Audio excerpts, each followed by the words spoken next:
आदाब नाजरीन, मैं यानी कि यमन ख़ान आपका इस प्रोग्राम में खुशामदीद करती हूँ। आज के सफ़र में आपको लेके चलेंगे पंजाब और वजाहत करेंगे वहाँ की सूफियाना फ़लसफ़े की शुरुआत के बारे में। ज़ियारत करेंगे हज़रत इमाम नसीरुद्दीन रहमतुल्लाह अलैह की दरगाह की, जो पंजाब के जालंधर शहर में बसी हुई है।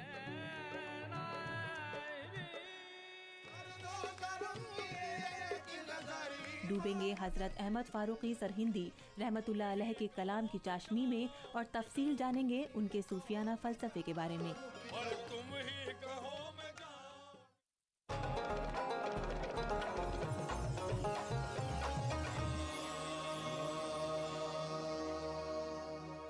आइए इस प्रोग्राम की इब्तिदा हज़रत नासिरुद्दीन इमाम चिश्ती अलैह रहमत की ज़ियारत से करते हैं। हज़रत नसीरुद्दीन इमाम चिश्ती रहमतुल्लाह अलैह की मज़ार पाक पर हिंदुस्तानी अवाम के अलावा दुनिया के अलग अलग खित्तों से लोग आते हैं, क्योंकि कहा जाता है कि आपके मज़ार पर सच्चे दिल से दुआ मांगने वाला कभी खाली हाथ वापस नहीं जाता। आइए हम भी इन्हीं दुआओं और उम्मीदों के रंग में डूबने की कोशिश कर देखें, क्या पता हमारी ज़ियारत और दुआ दोनों ही कबूल हो जाएं। आइए अब कुछ खुसूसी बातें करते हैं हज़रत इमाम नसीरुद्दीन दरगाह के सज्जादे नशीं से। हज़रत नसीरुद्दीन इमाम चिश्ती के दरगाह के बारे में और यहाँ की तारीख़ के बारे में कुछ बताएं। हज़रत इमाम नासिरुद्दीन अबू यूसुफ़ चिश्ती रहमतुल्लाह अलैह, इनकी पैदाइश ईरान में हुई हिजरी सन 252 में और 334 में इनकी वफ़ात यहाँ जालंधर में हुई। हज़रत इमाम नासिरुद्दीन अबू यूसुफ़ चिश्ती रहमतुल्लाह अलैह सूफ़ी बुज़ुर्ग, इनके बारे में बहुत से वाक़ा हैं कि यहाँ पर कफ़न चोर हुआ करता था, जिसका काम कोई मुर्दा मरता था उसका कफ़न चुराता था और दूसरी जगह बेच जाता था। इमाम साहब के पास भी लेकर आए, इमाम साहब ने उसको समझाया लेकिन वो बाज नहीं आया। तो इमाम साहब के कुछ मुरीद थे, उनको इमाम साहब ने कहा आप ऐसा करो, कब्र तैयार करो और मुझे कफ़न में लपेट के दफन कर दो। तो उनके मुरीद बोले इमाम साहब ये क्या कह रहे हैं आप। उन्होंने कहा कि ऐसा है, मैं आपको एक राज की बात बताता हूँ। मेरे पास एक ऐसा वजीफ़ा है जिसकी वजह से मैं 15 दिन तक अपना सांस रोक लेता हूँ। ये बात मैं आप लोगों को बता रहा हूँ और किसी को नहीं बताना, और शहर में ढंढूरा भी कर दो ताकि कफ़न चोर को पता लग जाए। उन्होंने मुरीदों ने उनके कहने के मुताबिक कब्र तैयार करके कफ़न में लपेट के दफन कर दिया और ढंढूरा भी कर दिया कि इमाम साहब का इंतकाल हो गया। पहले दिन तो कफ़न चोर नहीं आया। अगले दिन जब कफ़न चोर आया, जैसे ही उसने कब्र से मिट्टी उठाई तो इमाम साहब को बैठे हुए पाया, तस्बीह कर रहे थे। तो इमाम साहब ने उसका हाथ पकड़ लिया और चोर गश खा के गिर गया। इमाम साहब ने उसके कान में फूंक मारी और कहा अभी भी वक्त है, तौबा कर ले। तो वो कफ़न चोर उसी वक्त तौबा करता है और 12 साल तक इमाम साहब के साथ रहा, अपना सारा घर परिवार छोड़ दिया। तो इमाम साहब के कहने पर लोगों ने उस कफ़न चोर की जब इंतकाल हुआ तो उसकी कब्र उसके साथ ही बनाई। हज़रत हमें ये बता पाएंगे कि हज़रत इमाम नसीरुद्दीन चिश्ती अलैह रहमत और उनकी तरह कई बुज़ुर्गान दीन जो हिंदुस्तान में कई बरस से, कई सालों से यहाँ पे हैं, भाईचारगी को कायम रखने में उनकी क्या तालीमात रही हैं। हज़रत इमाम नासिरुद्दीन सूफ़ी बुज़ुर्ग थे। उनके पास हर तरह के लोग आया करते थे, चाहे वो हिंदू हो या सिख हो या मुस्लिम हो, हर तरह के लोग उनके पास आते थे और वो उन्हें सच्चाई का रास्ता बताते थे और बुराइयों से उनको दूर रखते थे। सूफ़ी बुज़ुर्ग थे, इसके अलावा बहुत से बुज़ुर्गान दीन पंजाब में तशरीफ़ लाए, जिसके बारे में बहुत सी किताबों में ज़िक्र है। बाबा फ़रीद गंज शकर के बारे में भी बहुत सी किताबों में ज़िक्र है। बाबा फ़रीद गंज शकर जिन्होंने यहाँ चिल्ला भी लगाया 40 दिन, और उनके हाथ का नीम का दरख्त भी है। इसके अलावा और बहुत सारे बुज़ुर्ग यहाँ पर हुए। इमाम साहब के यहाँ पर एक भांजा हैं सईद हाशमी, उनकी दरगाह भी यहाँ पर साथ ही बनी हुई है। और यहाँ पर हर साल जो उर्स होता था 14-15 रजब को, जिसमें हर धर्म के लोग आया करते थे बगैर किसी रोक टोक के। इसमें लंगर लगता था, कवालियाँ होती थी, और आपस में एक दूसरे को प्यार मोहब्बत से पेश आते थे। इमाम साहब की भी यही ख्वाहिश थी कि अल्लाह ताला हम सब को आपस में प्यार मोहब्बत से रखे, आपसी भाईचारा कायम रखे। और हम भी ये दुआ करते हैं कि अल्लाह ताला जैसे सन 47 से पहले आपस में प्यार मोहब्बत था, और उसी तरह इंशाअल्लाह फिर उसी दौर में हम आ रहे हैं, और उसी तरह आपस में प्यार मोहब्बत बना रहे। नासिर साहब, आपका बहुत बहुत शुक्रिया कि आपने अपना कीमती वक्त निकाल के हम लोगों के साथ में आप जुड़े। नाजरीन, कहीं जाइएगा नहीं, हम अभी हाजिर होते हैं एक कलाम के साथ। वक्फे के बाद पेश नज़र करेंगे मशहूर कव्वाल हामिद साहबी निज़ामी साहब एक खूबसूरत कलाम।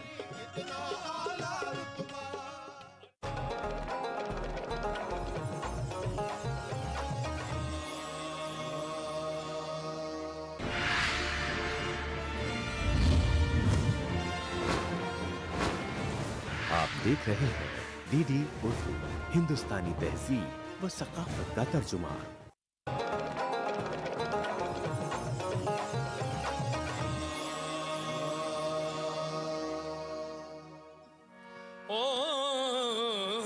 कर दो करम की एक नजर, कर दो करम की एक नजर, इमाम नसीरुद्दीन। कर दो करम की एक नजर, कर दो करम की एक नजर, कर दो करम की एक नजर, कर दो करम की एक नजर, कर दो करम की एक नजर, इमाम नसीरुद्दीन। कर दो करम की एक नजर, इमाम नसीरुद्दीन। कर दो करम की एक नजर, इमाम नसीरुद्दीन।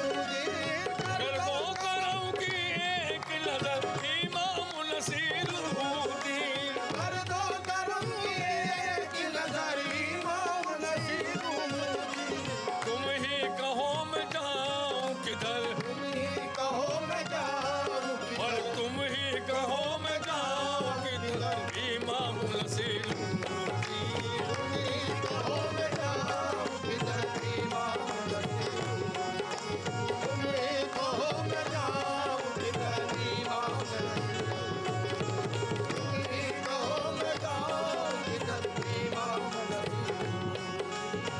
कितनी आला शान तुम्हारी, कितना आला रुतबा, कितनी आला शान तुम्हारी, कितना आला रुतबा।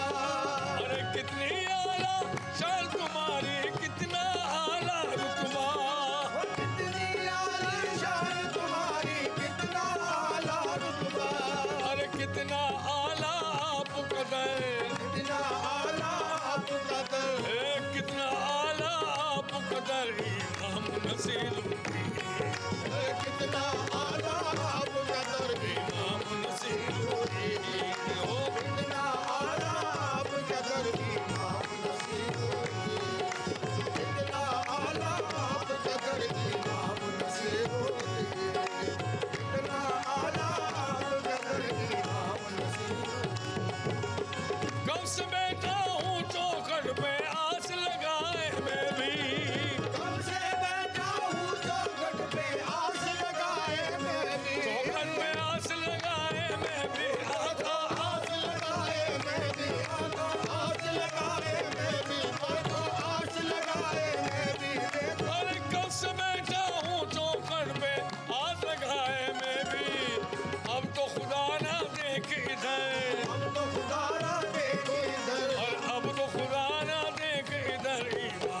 नसीरुद्दीन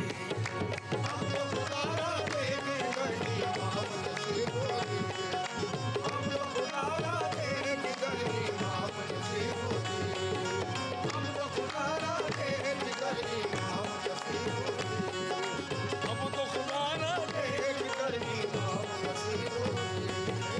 अब तो हमीद की बिगड़ी बना दो पार लगा दो बेड़ा आका पार लगा दो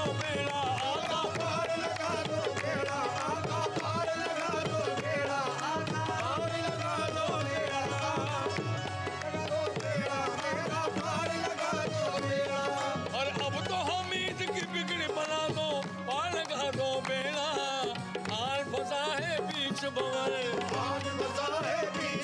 ये तो हाल फंसा है बीच बवर इमाम नसीरुद्दीन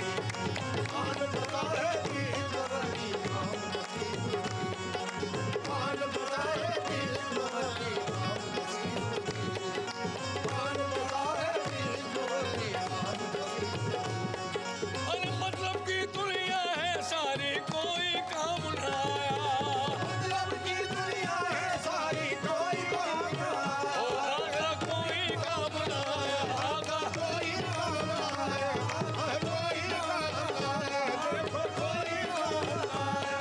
ये मतलब की दुनिया है सारी कोई काम न आया मुश्किल है जीवन का सफर मेरा मुश्किल है जीवन का सफर इमाम नसीरुद्दीन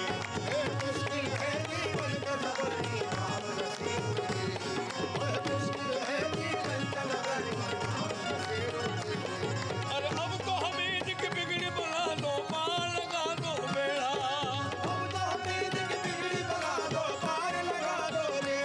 आका पार लगा दो बेड़ा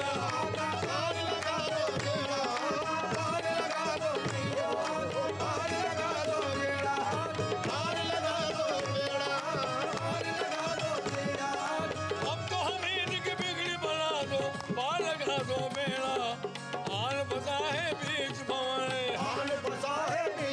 ये तो हाल फंसा है बीच भंवर इमाम नसीरुद्दीन अरे इमाम नसीरुद्दीन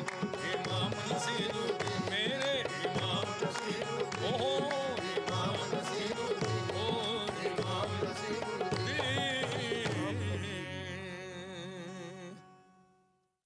अखलाक साहब, क्योंकि पंजाब में कई दरगाहें हैं, तो ये आपसे पूछना चाहते हैं कि पंजाब का सूफ़ी फ़लसफ़े से क्या रिश्ता है? पंजाब सूफियों का बड़ा इलाक़ा रहा है जहाँ पे शुरू से ही सूफिया आते रहे हैं और वहाँ पे मुकीम होते रहे हैं।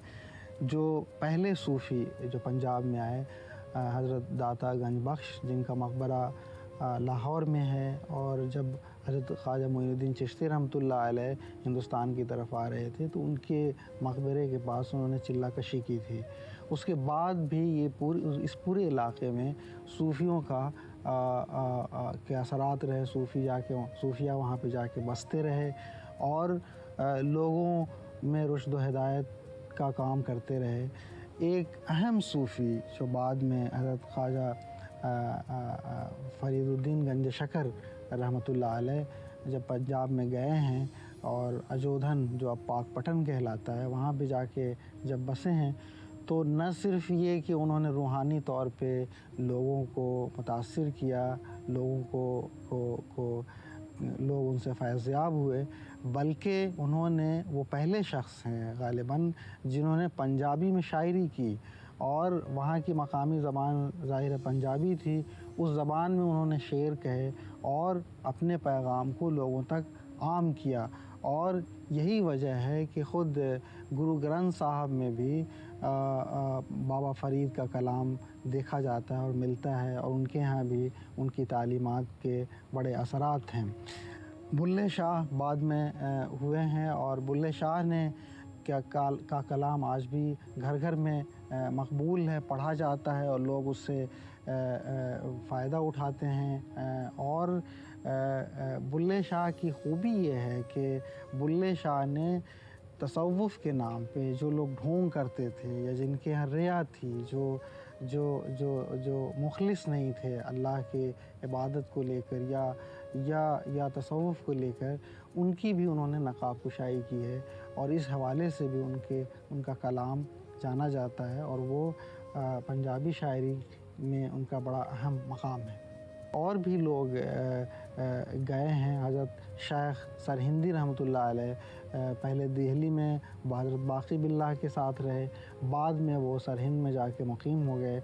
वो एक बड़े बुज़ुर्ग हैं जिन्होंने तसव्वुफ़ में के हवाले से जो मबाहिस चल रहे थे, जो इख्तलाफात थे, उसको ख़त्म करने में और जो गलतफ़हमियाँ थीं उसको ख़त्म करने में उनका बड़ा अहम रोल रहा है। नाजरीन, बस अब एक छोटे से वक्फे के बाद फिर हाजिर होते हैं, कहीं जाइएगा मत। अगले हिस्से में लेके चलेंगे आपको पंजाब के कस्बे फतेहगढ़, जहां ज़ियारत करेंगे हज़रत अहमद फ़ारूक़ी सरहिंदी रहमतुल्लाह अलैह की दरगाह की।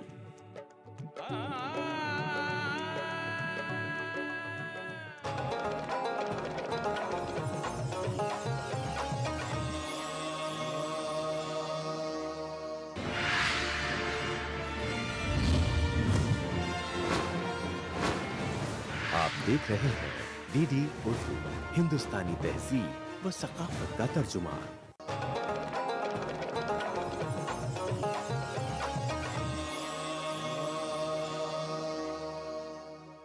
नाजरीन, आइए अब हम आपको शेख सरहिंदी के मज़ार पाक पे ले चलते हैं।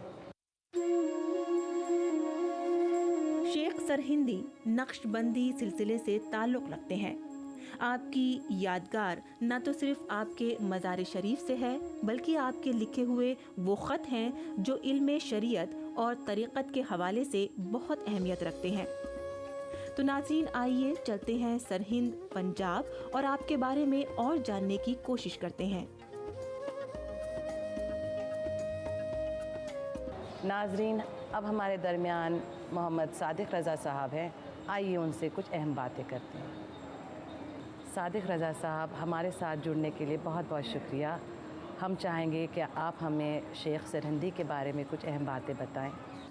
हज़रत इमाम रब्बानी मुजद्दिद अल-फ़िसानी रहमतुल्लाह अलैह, अल्लाह ताला ने आपको बहुत बड़ा मुक़ाम और मर्तबा अता फ़रमाया। आप हज़ूर सल्लल्लाहु अलैहि वसल्लम के 1000 साल के बाद दुनिया में तशरीफ़ लाए और बड़े बड़े बुज़ुर्गान दीन ने आपके बारे में पेशन गोई फरमाई। मुजद्दिद कहा जाता है तजदीद करने वाले को, और अलिफ हज़ार और सानी दूसरा। तो आप हज़ूर सल्लल्लाहु अलैहि वसल्लम के 1000 साल के बाद दूसरे हज़ारे के शुरू में आप दुनिया में तशरीफ़ लाए। सबसे पहले आप फ़िरोज़ शाह तुगलक के दौर में यहाँ पे आए और शहर को आबाद किया। इस शहर का जो बनना जो था, फ़िरोज़ शाह तुगलक के दौर के अंदर लाहौर से दिल्ली काफ़िला जा रहा था, तो इस जगह पे काफ़िले का क़याम हुआ। तो राज में जब यहाँ पे ठहरे तो साहिब कशफ बुज़ुर्ग थे यहाँ पे, तो उन्होंने देखा कि इसमें यहाँ पे अनवारात इलाही की यहाँ पे बारिश हो रही है। तो आपने इसका जिक्र बादशाह से किया कि मैंने यहाँ पे ऐसे हालात देखे हैं, यहाँ किसी बहुत बड़े वली बुज़ुर्ग ने यहाँ पैदा होना है, जंगल है, कोई आबादी नहीं, तो यहाँ शहर तामीर किया जाए। अब वो शहर की तामीर शुरू हो गई। अब वो जितनी तामीर दिन में करते वो रात में गिर जाती, किसी को मालूम ना हुआ कि क्या माजरा क्या है। तो फिर इसकी इत्तला बादशाह पहुँचाई गई कि अगर यही हालात रहे तो यहाँ पे शहर तामीर नहीं हो सकता। तो आप किसी ऐसे शख्स को यहाँ भेजिए जो ये मालूम कर सके कि माजरा क्या है। तो उस वक़्त जो उनके हज़रत शेख फ़तेहुल्लाह रहमतुल्लाह जो हज़रत उस वक़्त काज़ी गुज़रा के मनसब पर फाइज़ थे, हज़रत इमाम रफ़ीउद्दीन रहमतुल्लाह के भाई थे आपके। तो आपने फिर हज़रत को यहाँ दिनों में यहाँ पे ये सनाम तहसील होती थी, तो आप यहाँ आए हुए थे। तो आपसे फिर कहा गया कि आप वहाँ जाइए, सरन जाए और जाके मालूम करें कि क्या माजरा क्या है। जब आप यहाँ पे तशरीफ़ लाए तो आपने देखा कि बहुत से लोग काम कर रहे हैं। तो उन्हीं में एक बुज़ुर्ग थे हज़रत बुल्ले शाह कलंदर रहमतुल्लाह अलैह, आप भी उसी में मजदूरी कर रहे थे। तो उस वक्त ये होता था कि बेगार के अंदर लोगों को पकड़ लिया जाता था, बेगार में पकड़ के लोगों को काम पे लगा दिया जाता था। तो हज़रत बुल्ले शाह कलंदर रहमतुल्लाह को आपको बेगार के अंदर पकड़ के ले आए और काम पे लगा दिया। तो आप तवज्जो फरमाते थे, जितना दिन में काम होता था रात में गारा मिट्टी ईंटें सब अलग अलग हो जाती थी। जब आपसे हज़रत से मुलाकात हुई तो आपने दरियाफ़त किया क्या माजरा, तो आपने कहा कि सर गिरना बनना जो था सर आपको बुलाना ही मकसद था। क्योंकि जिस शख्स के लिए शहर तामीर हो रहा है वो आपकी औलाद में पैदा होगा, तो आप यहीं आगे सुकून इख्तियार करें। फिर हज़रत इमाम रफ़ीउद्दीन रहमतुल्लाह अलैह आपने अफ़गानिस्तान को छोड़कर आप यहीं जब तशरीफ़ ले आए और इस शहर की बुनियाद जो थी हज़रत इमाम रफ़ीउद्दीन रहमतुल्लाह अलैह और हज़रत बोली शाह कलंदर रहमतुल्लाह अलैह आपने रखी, और फिर ये शहर जो था ये तामीर हुआ। तो हज़रत इमाम रफ़ीउद्दीन रहमतुल्लाह अलैह के आपकी छठी पुश्त में अकबर के दौर के अंदर हज़रत मुजद्दिद अल-फ़सानी रहमतुल्लाह की विलादत हुई। सादिक साहब हमारे साथ जुड़ने के लिए बहुत बहुत शुक्रिया। तो नाजरीन, ये थे सादिक साहब। अब सुनते हैं एक खूबसूरत सा सूफियाना कलाम। देख लो बहरे खुदा, देख लो बहरे खुदा, शेख अहमद फारूकी, देख लो बहरे खुदा,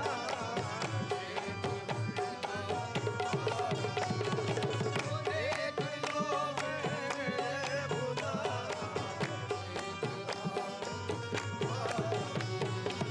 देख लो बहरे खुदा, शेख अहमद फारूकी, देख लो बहरे खुदा, शेख अहमद फारूकी,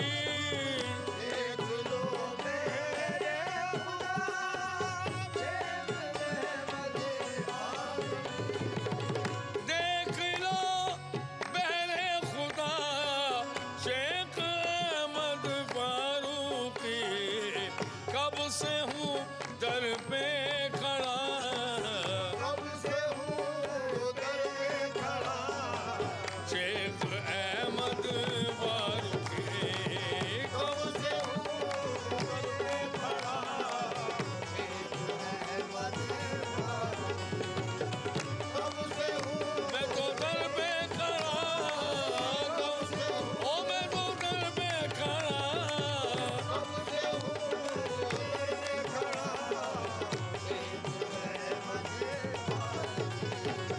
मेरे सब्र की इंतहा हो गई है,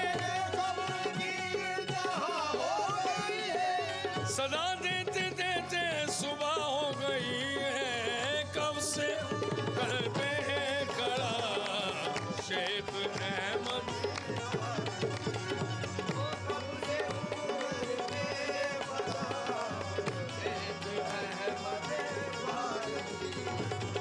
इस भरी दुनिया में, इस भरी दुनिया में मंगतों का है मेरे हुजूर, इस भरी दुनिया में,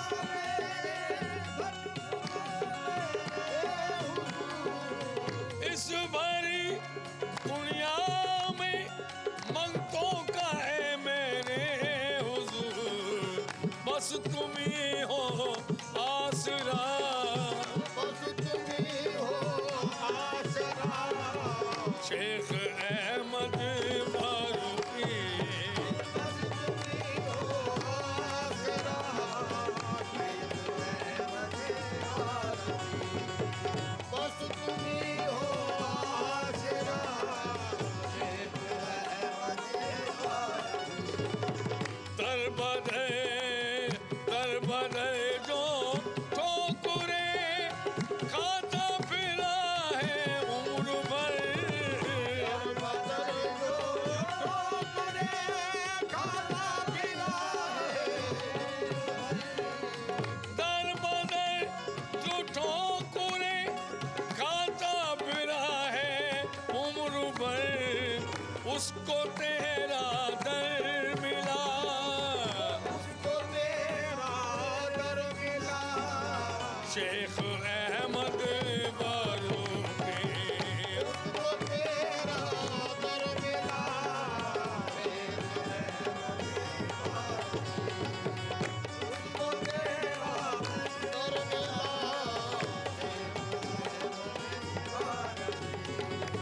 आपके कदमों में कट जाए मेरी जिंदगी, आपके कदमों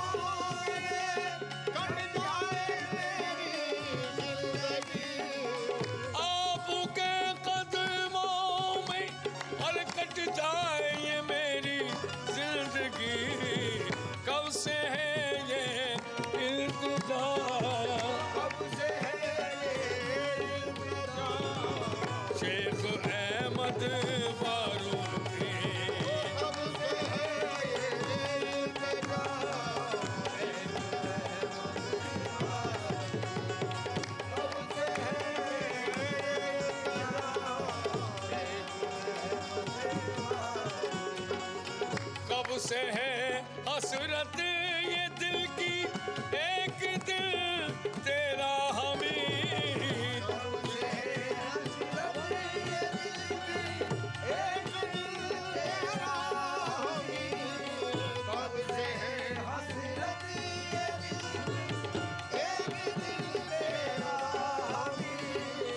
कब से है हसरत ये दिल की, एक दिल तेरा हमीद। देख ले रोजा तेरा, रोजा तेरा शेख अहमद फारूकी।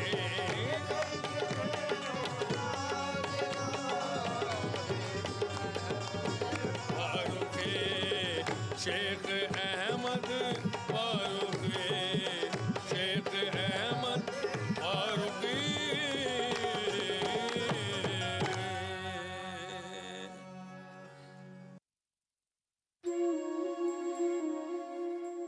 नाज़रीन, जैसा कि आपने हमारी आज की किस्त में देखा कि पंजाब की रियासत सूफ़ी शख्सियतों से सराबोर रही है।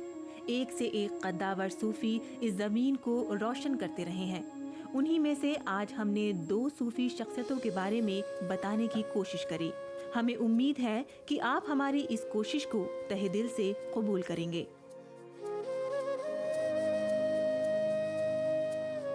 नाजरीन, उम्मीद है आपको सूफियाना कलाम और मौसीकी की ये किस्त ज़रूर पसंद आई होगी।